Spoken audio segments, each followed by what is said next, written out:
Hi, welcome everyone. Thank you so much for joining our CSA coffee chat today. We are getting started this afternoon, hosted here by the CSA Innovation Network and specifically the CSA to University Working Group. So this is going to be an hour of really robust conversation together, hopefully learning about the CSA to University Toolkit that we recently released, and also just talking about how to engage with workplace CSA members. So as we move into the coffee chat discussion, we have a brief presentation. We request that you stay on mute for the main session, and then you can feel free to pop into the chat to introduce yourself, put your name, where you're coming from, the organization or farm that you're a part of, and there is closed captioning available. We're recording this, so you'll be able to share it with friends and family afterwards, or come back and revisit the recording later on. And as we get started, I'll take a moment just to introduce myself and the other organizers today before we get into the content. My name's Sadie. I am the network coordinator for the CSA Innovation Network, and I work for Fair Share CSA Coalition, which is a group of CSA farms in the upper Midwest. So I'm located in the Madison, Wisconsin area. And then we have Tim and Jairus on the line from the University of Kentucky, working in the agricultural economics department and partners with the CSA Innovation Network.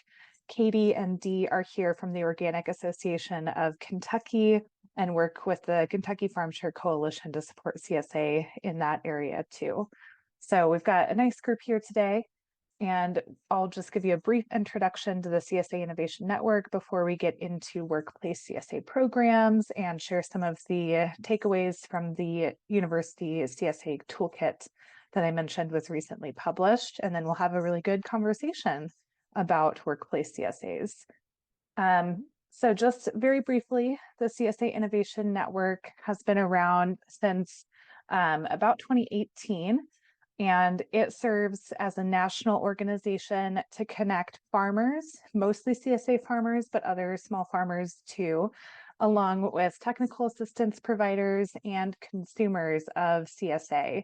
And all of this is in support of raising awareness and making CSA more viable and sustainable in the long run. Coffee chats and our CSA Ideas Lab webinar series are just two ways that we engage with our community for idea sharing and educating folks about all things CSA related. So stay tuned with the CSA Innovation Network on our social media or our email newsletter. You can check out our website to find everything that we do. And yeah, that's it for our introduction today. So I think I'll pass things over to Tim to talk about workplace CSA programs.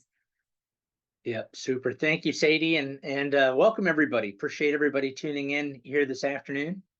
So I'm Tim Woods. I'm an extension professor in the Ag Economics Department, and we've been working with this CSA to workplace space for a while, and particularly at the University of Kentucky. The university is its own kind of unique workplace, and so kind of excited to have a chance to kind of talk with you folks here today about what that looks like.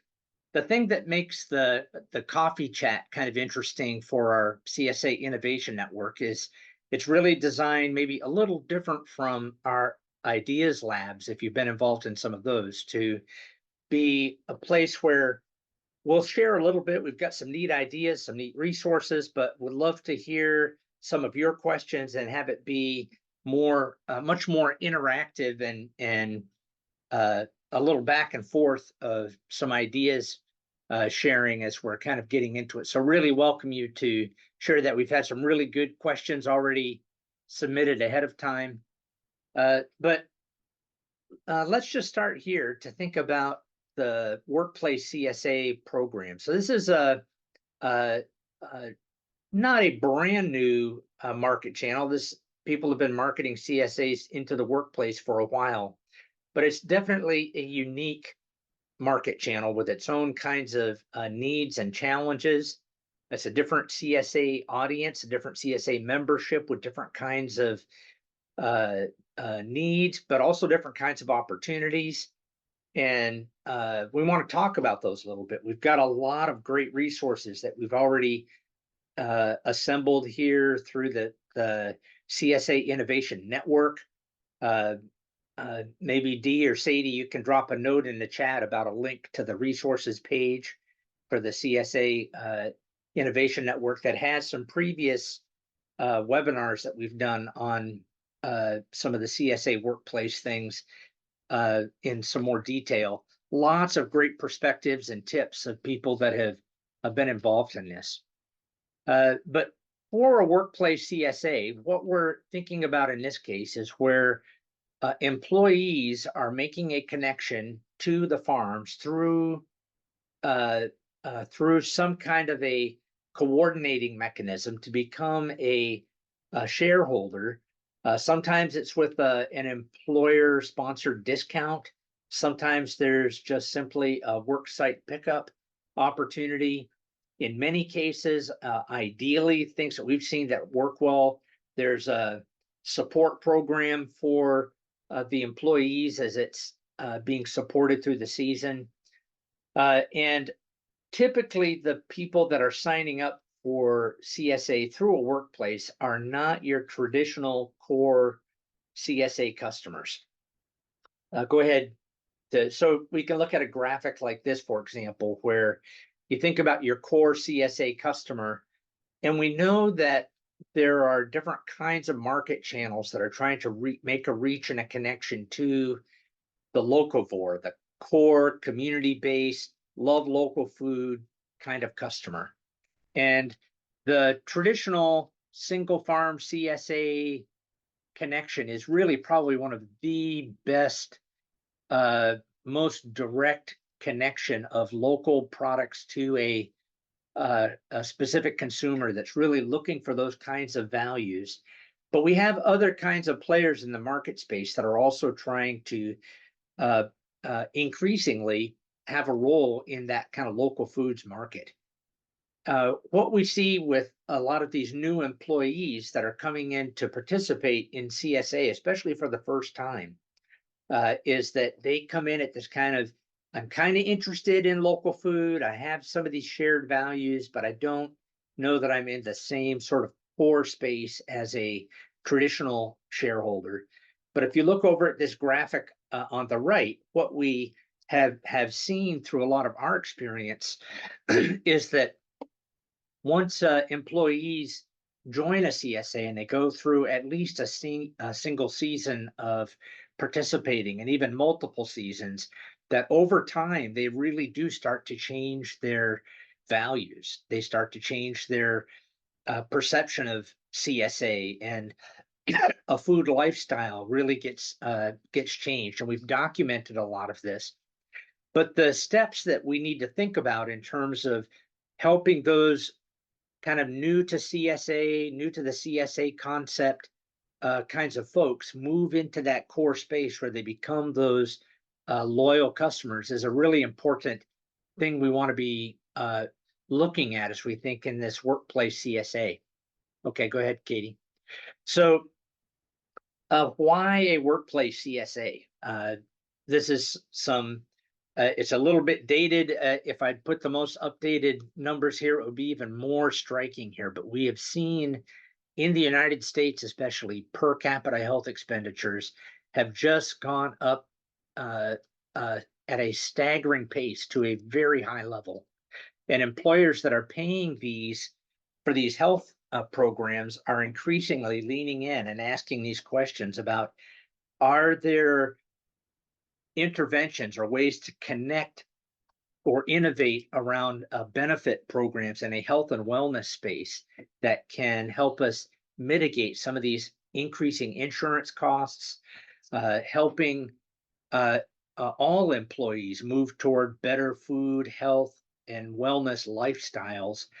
But in addition to that, an employer has the opportunity to offer one more innovative benefit to try to retain employees and to signal, we care about your health. We're wanting to make things work for you in making this a good workplace that cares not only for you, but also for your household.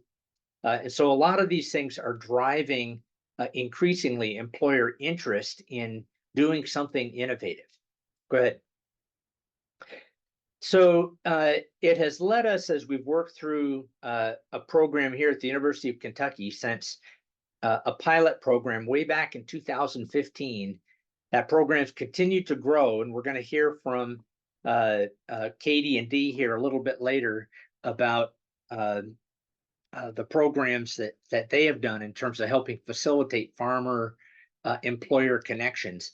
But one of the things that we have really tried to develop through this is this CSA to University Toolkit. And this is something we're just rolling out. Some of you folks may have had a chance to see this toolkit.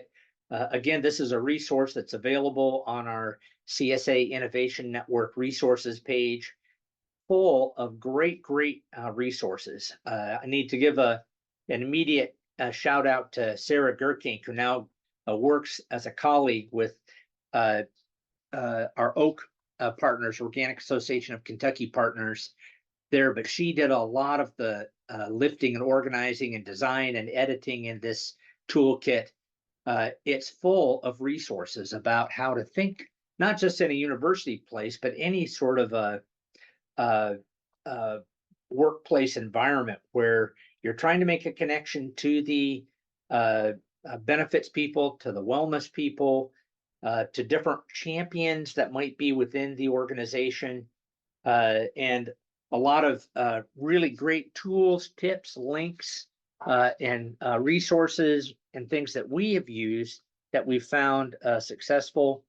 Sadie, there's information about some different cases, like the things you guys have done in Wisconsin, and a handful of other employers that have adopted CSA into some aspect of their benefit program. So encourage you to pull up a copy of that toolkit and thumb through some of those different examples. But we've had lots of folks out of our innovation network contributing to different aspects of the tools that are included in here, and trying to set it up where for people that are just on the front end of trying to start a CSA to workplace kind of a program, tips, tools, experiences, what other sort of ideas people saw to promote and recruit in the first place, the idea.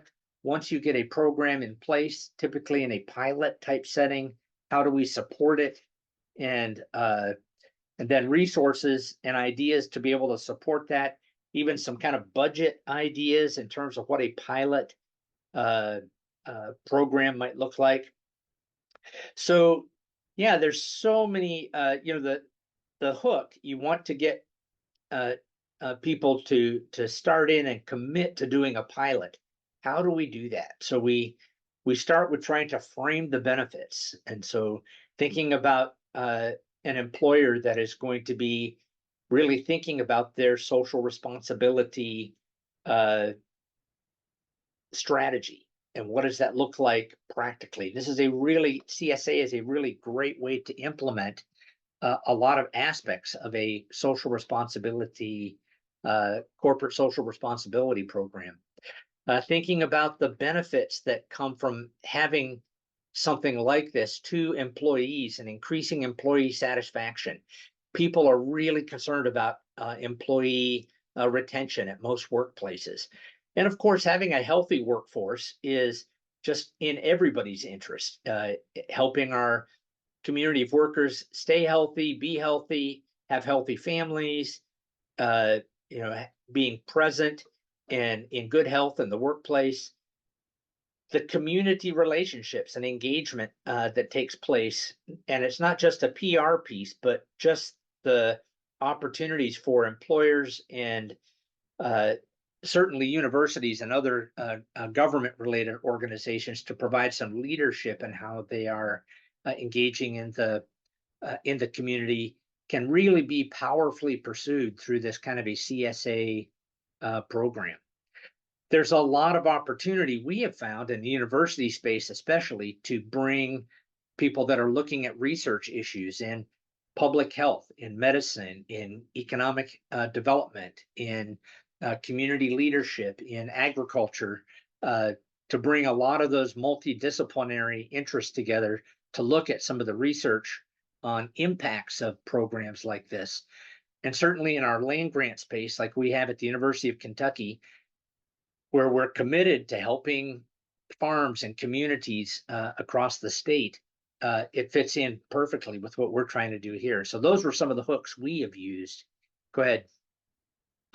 Uh, uh, and of course, the employees themselves, in terms of their specific benefits, you can convince your employer, but the employer may help set up the pilot program, but ultimately you're having to encourage the employees themselves to sign up for a program and trying to communicate to them the health benefits and the community engagement they're able to have.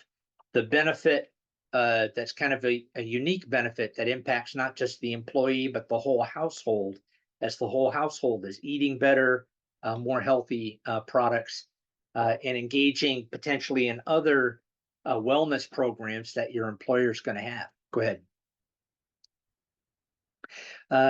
What we have seen also, and Katie will get into this in more detail here, but great benefits, of course, for the farmers, and just having them have an opportunity to expand their direct marketing programs to a different kind of a market channel. And potentially, especially if there are larger employers, these can be significant in terms of the dollar value of product that is being marketed there.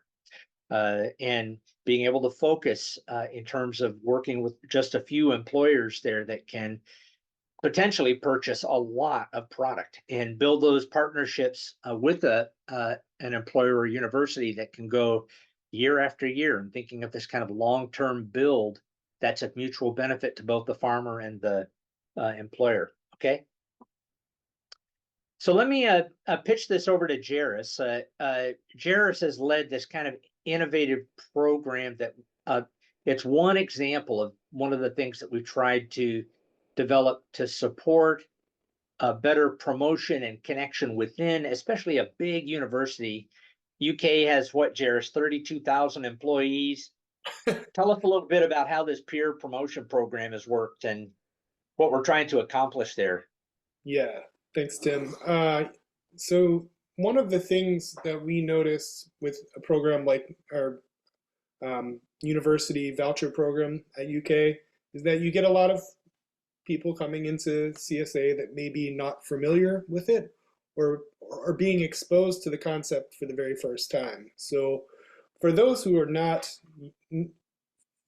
to whom this is a new concept, a different way to get your vegetables, there can be some hesitancy in terms of signing up because you're not quite sure what you're getting into. So what we've developed is a peer promotion program because during COVID, we realized that people were figuring out about CSA mostly through word of mouth, not really through social media as much or through internet searches. It was more somebody saying, hey, this is a good way to meet your vegetable needs if you're looking for something good. And so we kind of rolled with that idea that word of mouth and direct conversations with people are kind of the best way to get to find new shareholders and to kind of explain what CSA looks like, from the payment process to the weekly pickup, to the exposure to seasonal vegetables. And so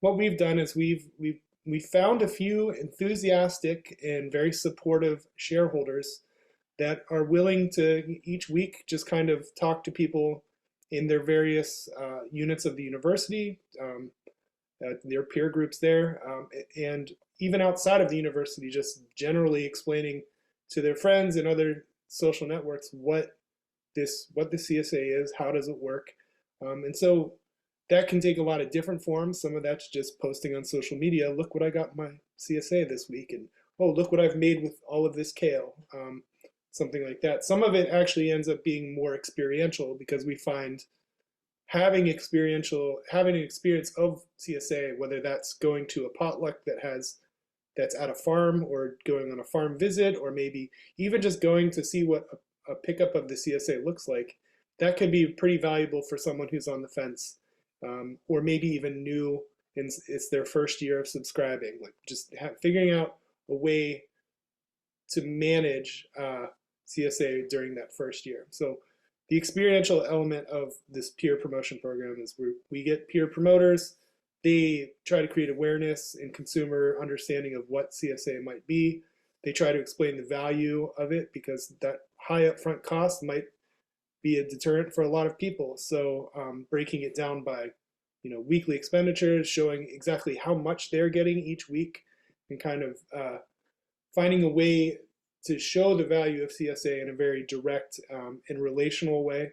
That's kind of what we're going for. So we're in the second year of this program, and there's a lot of different ways that peers connect with each other. And one of the things that we kind of hope will happen is, because we have, we're a flagship university in our Commonwealth, and we have people connected to all different aspects of society. We're hoping that the example of what we're doing can translate into programs in other workplaces, to other universities, in Kentucky, obviously, but also nationally. And so people with diverse social connections can help explain what CSA is and create more consumer education locally, regionally, nationally, and maybe even globally. So that's one thing that you can do with the university CSA program, is you've got people with a lot of different skill sets and connections, and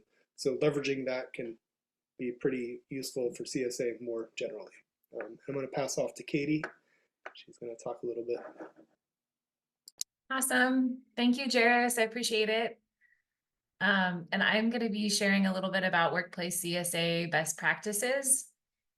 And just wanted to introduce myself first. I am the CSA Marketing Program Manager for the Organic Association of Kentucky. So we administer a workplace CSA program called the Kentucky Farm Share Coalition, and we are going into our 7th year of administering this program. So wanted to share with you all today some best practices and learnings that we've gathered from administering employer programs, and specifically focusing on ones that offer a voucher or discount that's sponsored by the employer.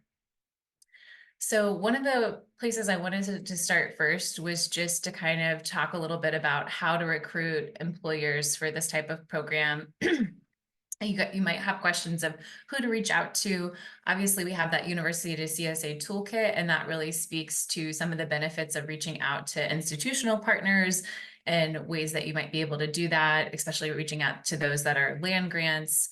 But you could also reach out to other types of workplaces. And what we've found that's worked well in our outreach and recruitment is really looking at employers that are already offering innovative wellness benefits, that want to be kind of change makers in the space, and that also value sustainability and community.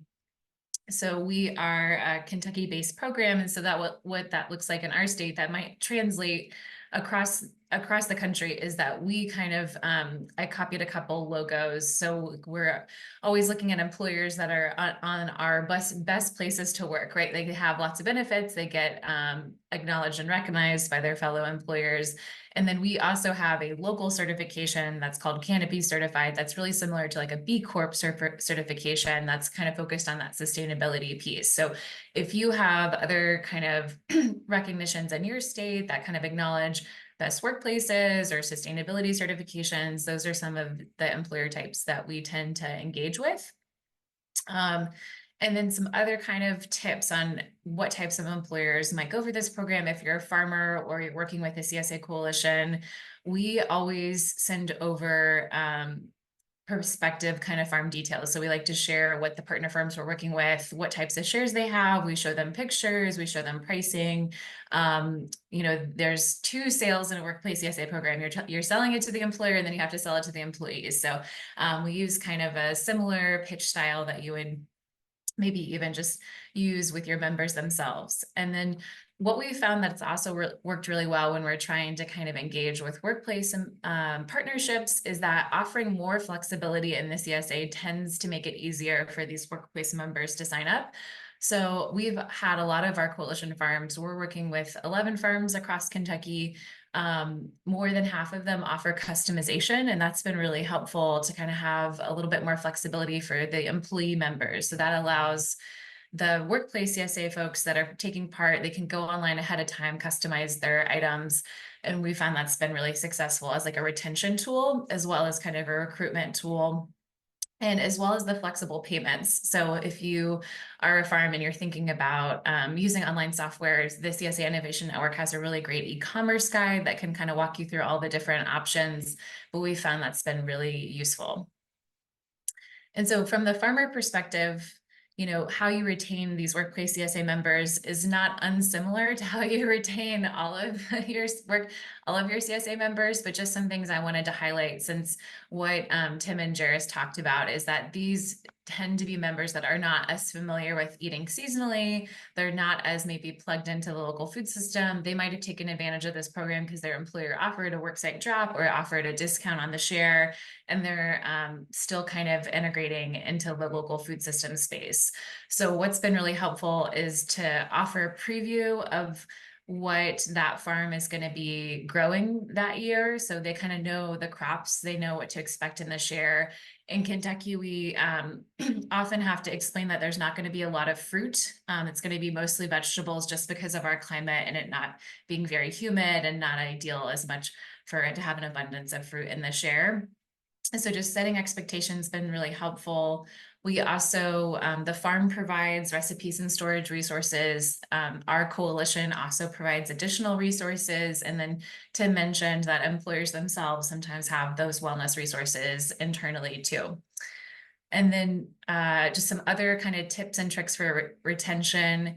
What we've seen work really well is just trying to establish a stronger connection to the farm, because these workplace members are a little bit more removed. They might not be seeing the farmer on a weekly basis, like a CSA member that's picking up at the farmer's market, right? They're picking up at their workplace. They might not be interacting as much. So creating opportunities for them to feel connected to the farm. And so we've found it's been really helpful if the farmers kind of share a farm highlight in their newsletter or on their farm blog. They let the members know what's happening. Maybe it's on social media and in the email, but that's been great to kind of keep folks connected to what's going on the farm. And that's kind of a core value of CSA. And then also if we're able to get the workplace CSA members out to the farm, that's a really helpful, impactful experience for them to kind of see it in action. And so a lot of our farms will offer CSA member events, like maybe in the beginning of the season, middle, or the end, to kind of bring everyone together and have that community aspect.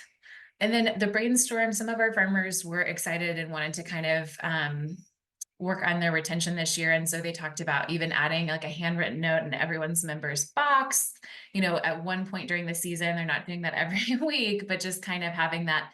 And that is a tip that was recommended by Corinna Bench, My Digital Farmer. So that is a resource, CSA Innovation Network partner out of Ohio. And then a lot of our farms do offer early bird renewal and a special incentive to sign up. So that way they kind of are already, that offer is already there at the end of the season for the next year. So just a few ideas on retention. And then from the employer side, how you're recruiting your employees, what we found that's worked really well is scheduling a meet and greet with the farmer so they can get to interact with the farmer. They can ask questions, being able to maybe even bring a display share of what a share looks like with some vegetables. That's super helpful.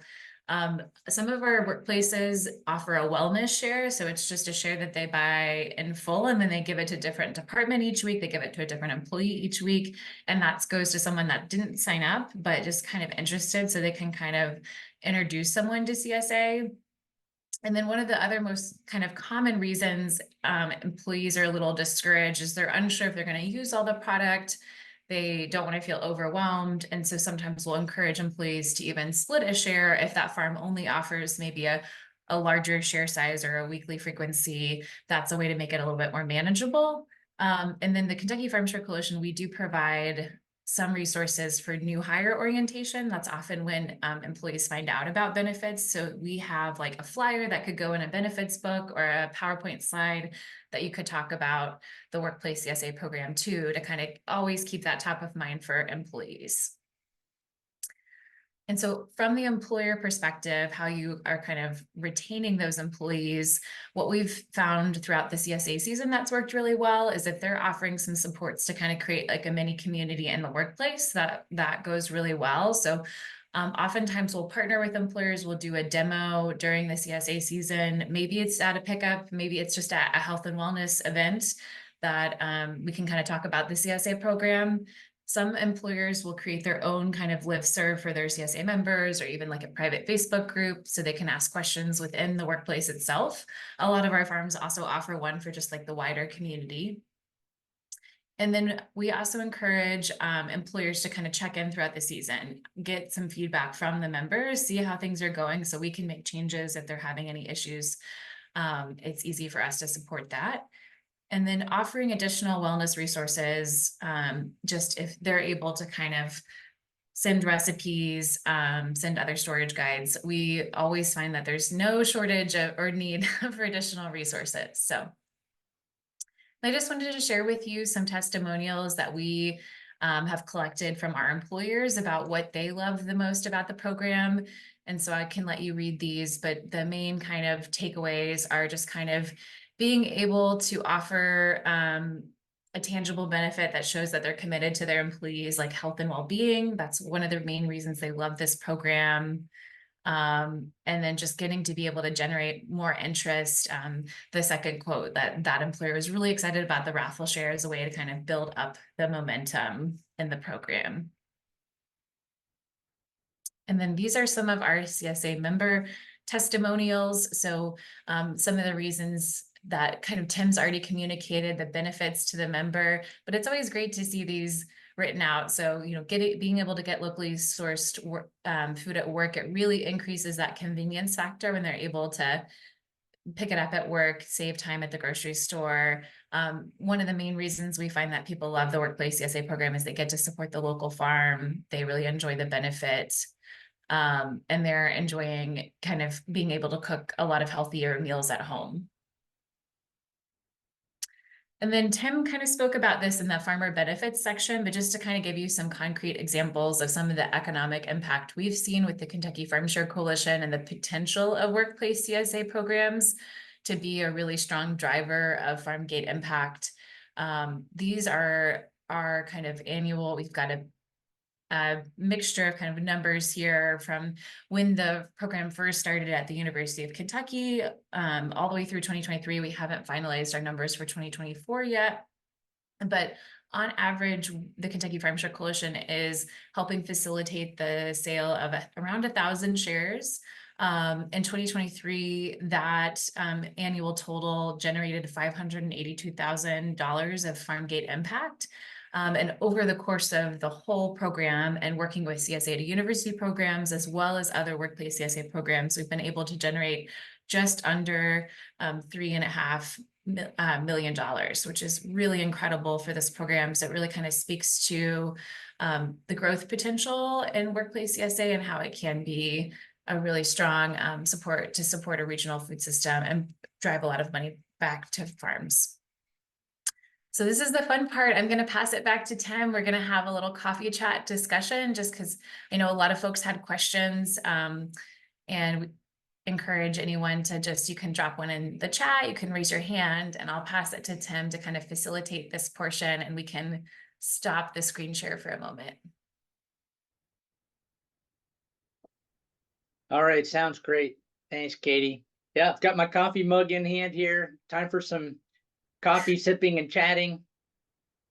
Interested in what do you guys think? Some questions or ideas or concerns maybe you guys have had as you've looked at workplace CSA things. We've got some super folks here on the call. So Carolina, why don't you just go ahead, jump in there, ask your question.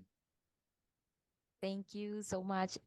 So my name is Carolina, and I'm super excited to hear you out about these programs. We are doing something similar in Colombia, but one of my questions is like the enterprise or the university is like paying the program for you to like dynamize and organize and the employees of that enterprise or university, they are paying the farmer. Is that like how it works?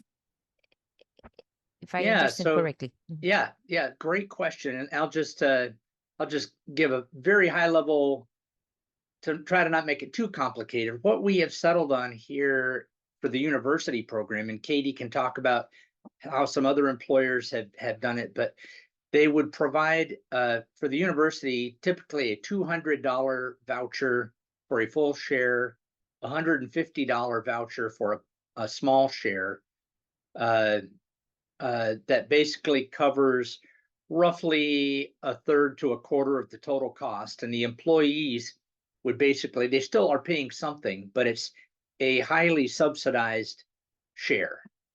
And the idea is that with the employee paying some of the cost, that they're going to be more invested, more responsible, more engaged, more likely to show up and pick their share up. But in some of the research that we've done, we see a huge difference in people willing to recommend the program after they've been through it a year, even with receiving that $200 voucher. So it doesn't require the employer to have to foot the whole bill for the CSA. And so some kind of a sharing in the cost between the employer and the employee is really the ideal design. Katie, you might want to talk about how do maybe some other employer approaches. Yeah, of course. And so a lot of the program impact that we have and the cost of the share, we try to encourage the employers to sponsor the share and to think of a discount that's going to cover 25 to 30% of the share as like a minimum, just because we feel like it has to be kind of a meaningful amount. And so the University of Kentucky program, that's one of our anchor employers and kind of was featured in that University CSA Toolkit. They offer a $100 voucher on a smaller share, and they offer a $200 voucher on that regular, like extra large share. And that's the more popular voucher amount. Just so we definitely see that like the larger discount goes a little farther on that regular or extra large share. And we handle some of the invoicing, but a farm could do it themselves. And so what happens is the employee signs up, uses the code, they pay the balance, and then we invoice that university or employer for the discount. And then we send that along to the farm, but the farm could also do that. They could just invoice that employer themselves and say like, this is how many discount codes were used. This is to kind of think about the invoicing and payment. And I know there was lots of questions about funding. So if anyone else has other questions about funding mechanisms or voucher, like in CSA discounts, we're happy to chat more. And I can pass it back to you, Tim. I know we have Megan's got a hand up. Yep, good. Megan, how about your question? Hello. Thank you for this. I am wondering, I'm excited about moving in this direction because I think it feels more secure, like a way to secure, a big chunk of our CSA instead of the hustle every year for like individual shares. And I think a university in our area, universities and hospitals are some of the biggest employers. And I literally am wondering like the best person to reach out to even just get the ball rolling, like at a big place like that. Like, do I go to the HR department or who should I talk to? Super question. And what we've discovered is, and Katie can certainly tell you, is she has talked with literally dozens and dozens, maybe 100 employees. Katie, I don't know how many you guys have touched base with, but I would start with somebody in HR. But if there's somebody, if the employer actually has a health and wellness program specifically, and there's a director there, that person is going to be a super person to start with, because that's missionally front and center with what their job is. And as we've heard from our health and wellness folks here, we know that they routinely have a very difficult time finding interventions that are diet related, that are going to be interesting and innovative. I mean, you can have gym memberships and Fitbit watches and other kinds of things that employers are going to use, but an innovative diet, local food connection, support your local farm that also helps a whole household is a super contribution. It's very unique to CSA. Mm. So, you know, we started here with our health and wellness folks, and they help bridge us to people in the benefits office. Depends a little bit on the size of the employer. And Katie, it'd be helpful for you to speak to this a little bit too. You know, if a smaller employer, they don't typically have that many different officers or departments. Some of your experience maybe that you've had with smaller employers. Yeah, and I think like Tim, your first response is like what I would recommend as like the starting place is HR. So like that's where we always like to go. Because there's folks in the HR that are they're thinking about wellness programming. They can direct us, like, you know, if they want to bring in that wellness coordinator. They're definitely more of the decision makers. So if you can kind of get connected to the person doing like benefits, that's always great, because what seemed like it worked well for us is marketing this like as a wellness benefit. So if they're interested and they've got some funding available, then we're working with that person. It does depend a little bit on like where that extra funding might come from. So sometimes it's sustainability coordinator has been really excited and has some additional funds to pull from. But definitely that's where I would start. I'm trying to think, there was maybe and encouraging like them to bring multiple people, because sometimes it's hard to exactly know, but encouraging them to like, if you can have a meeting with a couple of different people, because they often need to like, so you can get your message to more people. That would be like my top tip there. But that's a really good question. And if other folks have, Sadie, if you've seen some other successes in Wisconsin, just to give a non-Kentucky example. Yeah, I think some of the workplaces that we have connected with through the Fair Share CSA Coalition have approached us, obviously from like the HR and employee benefits departments, but also sustainability or like environmental aspects. So we have people who are connected into local environmental initiatives, and they see that getting CSAs for their employees is a really great way to support like local organic farming. And small farming, you know, a shorter travel time for the foods that their employees are eating in their household. So I think that's another aspect. If you also are aware of any university or campus farms or like student farms in your area, even if they don't produce enough to like have their own CSA program, maybe they could be like the host location for a CSA pickup. So that's something that exists at the University of Wisconsin-Madison campus, is a CSA on the campus farm that also buys in produce from some other farms. Thank you all. Yeah, Carly, did you have a question you wanted to offer? I do. I have a question, kind of a issue that, I mean, we offered business shares this year. I'm in Michigan, Rockford, Michigan, and we, well, one question is, would you, when you do your CSAs for these businesses, are you offering delivery to their location, or are they just picking up at your typical place? I can Yeah, take we that do. one. We do both. You want to make a pitch at that, Katie?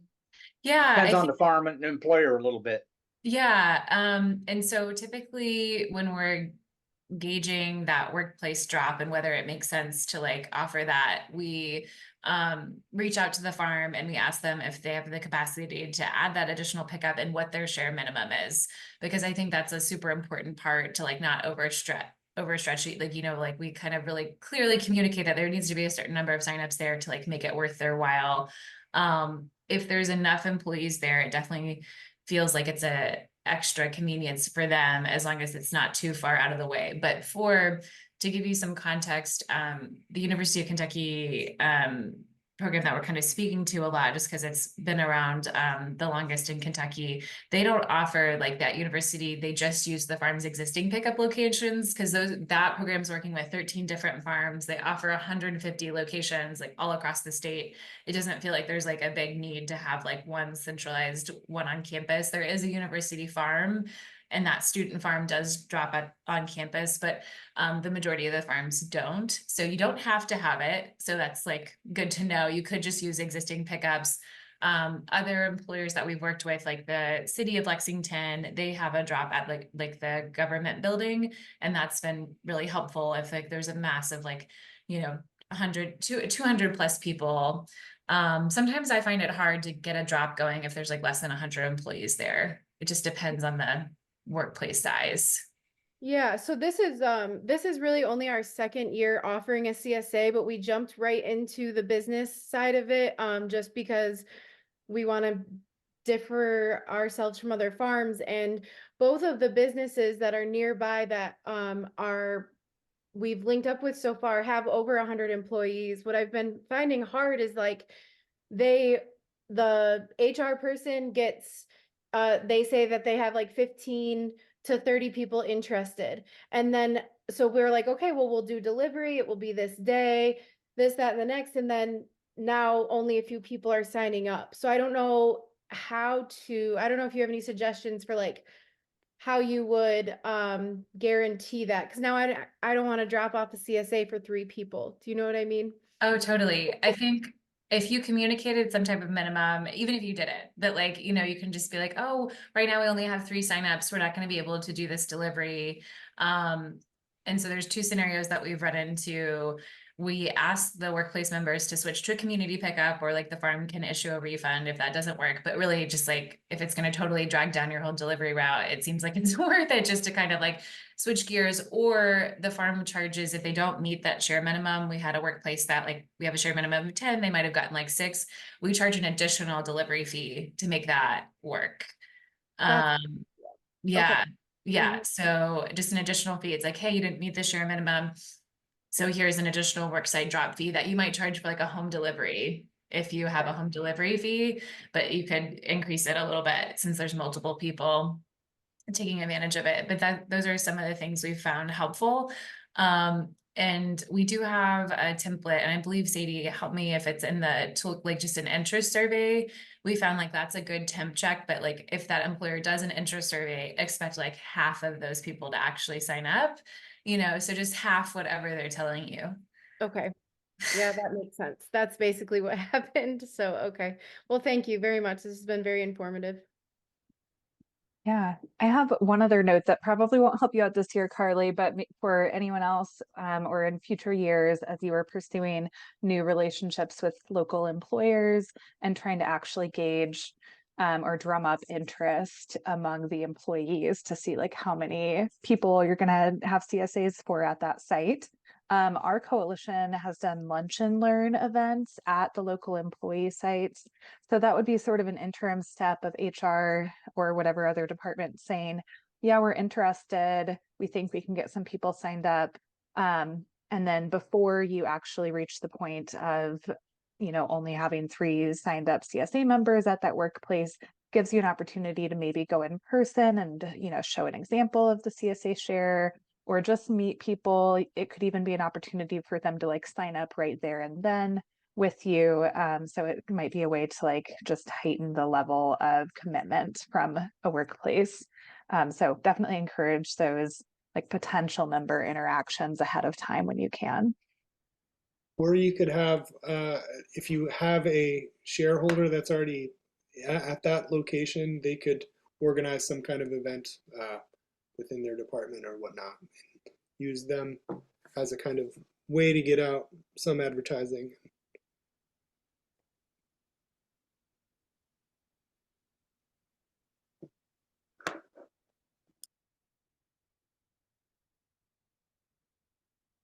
Yeah, I think there's lots of really creative ways to make the local food connection and buzz and interest and outreach there with the employees. And I think working with an employer, especially if you're going to start to roll out a small pilot program, they know that you're going to need to have some different levels of communication and be kind of innovative and engaging. And especially as a farmer, if you're able to be there in person, that's also a big help. We have lunch and learn. We have meet and greet that will actually have a handful of the farmers that are participating in a program actually be there to maybe not necessarily do signups per se, but answer questions about their farm. And I mean, there's so much that we could say, so much that we've learned.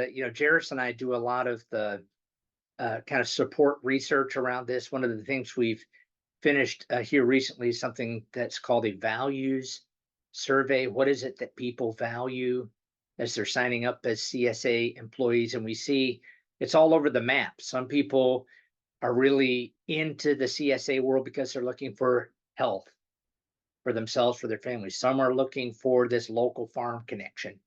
Others are really concerned about, this is really common for new to CSA, especially as they're concerned about the issue of affordability and how does CSA help me get a good value for my investment. And so the kind of messaging and kind of appropriate programs that are going to be a good hook for the kind of employer that you're going to reach might need to vary a little bit depending on the kind of employer.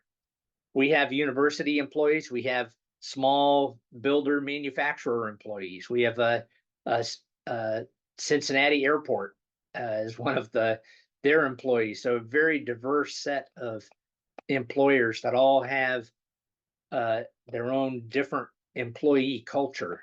Mhm. Yeah.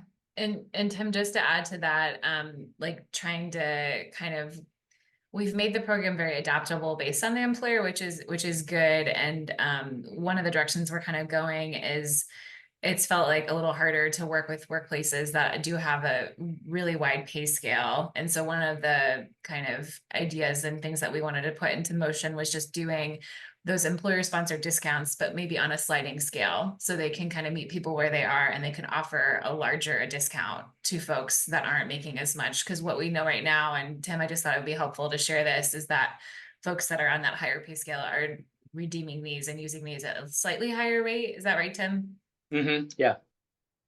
So just another idea, but we probably have like enough time for one or two more questions, and the coffee chat is definitely all about discussion and what you guys want to know.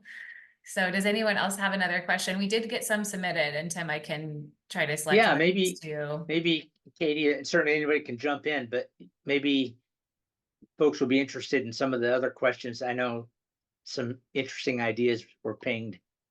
Mm-hmm. Yeah. Let's see.